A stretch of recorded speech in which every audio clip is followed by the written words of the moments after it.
narito ang kalamang pangkalusugan. Ang diarrhea o pagtatae ay isang laganap na kondisyon kung saan ang dumi ay basa at hindi buo.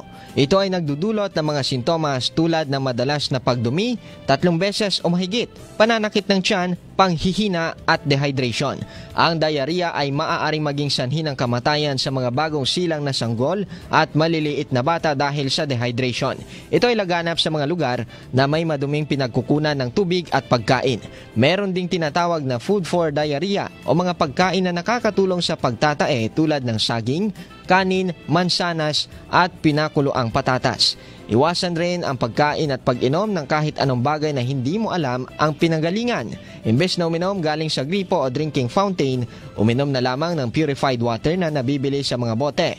Para sa mga kabataan, iwasan din ang pagkain ng street foods. Halim Abbas, NDBC, Bida Balita.